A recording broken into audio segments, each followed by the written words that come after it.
Aujourd'hui, on est à la faculté de médecine de Clermont-Ferrand pour s'intéresser à la douleur et on va aller à la rencontre de médecins et de chercheurs dont c'est le sujet d'étude.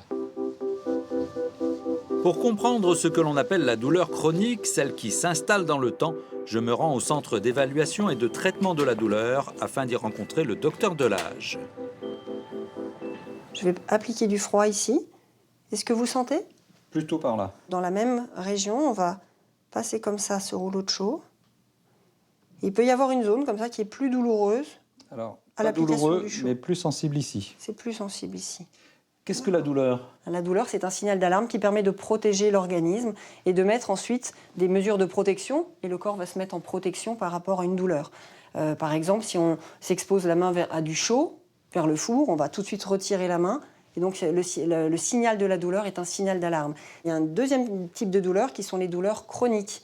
Les douleurs chroniques, ce n'est plus un signal d'alarme, c'est-à-dire que le système nerveux dysfonctionne et la douleur est devenue quelque chose d'installé dans le système nerveux.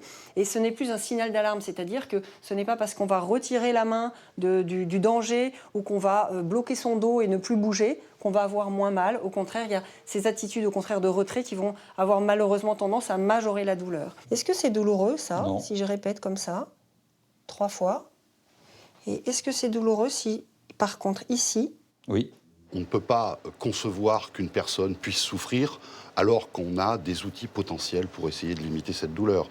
Et voilà pourquoi on a, par exemple, de plus en plus prescrit certains médicaments tels que les morphiniques, tous les dérivés de la morphine et de l'opium, qui ont peut-être été d'ailleurs trop largement utilisés, puisque maintenant on constate qu'il y a des défauts d'utilisation de ces substances, mais on a voulu que les patients souffrent le moins possible, ce qui était tout à fait justifié suite à des opérations chirurgicales, etc.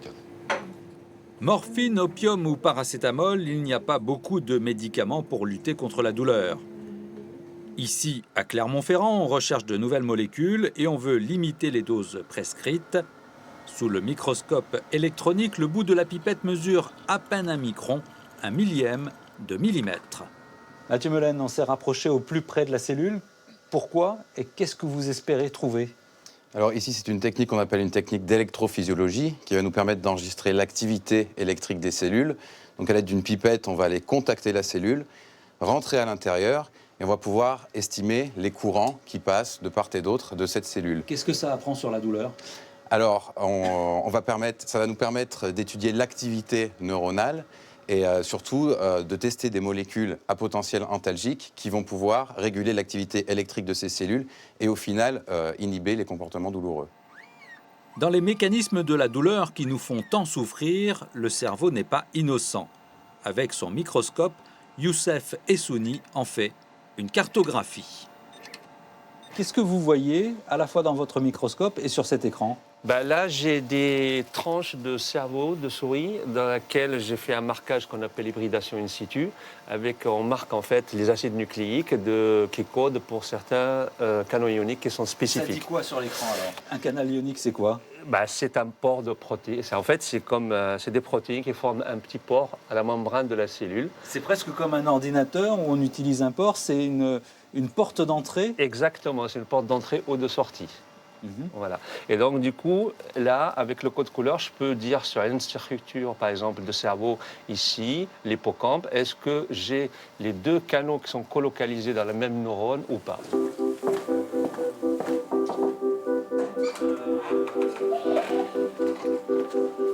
Je vais vous installer le masque de réalité virtuelle. Normalement, vous devez pouvoir garder vos lunettes.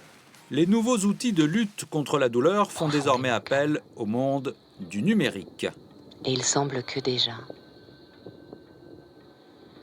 votre corps soit relâché. Dans ce casque de réalité virtuelle, des images et une voix qui invite à la relaxation pour détourner l'attention et repousser la douleur un peu plus loin. Et que cette agréable sensation augmente à chaque expiration. Alain Échalier, depuis 2016, existe à Clermont-Ferrand la fondation Institut Analgesia. Pourquoi vous et vos collègues avez-vous voulu créer cette structure?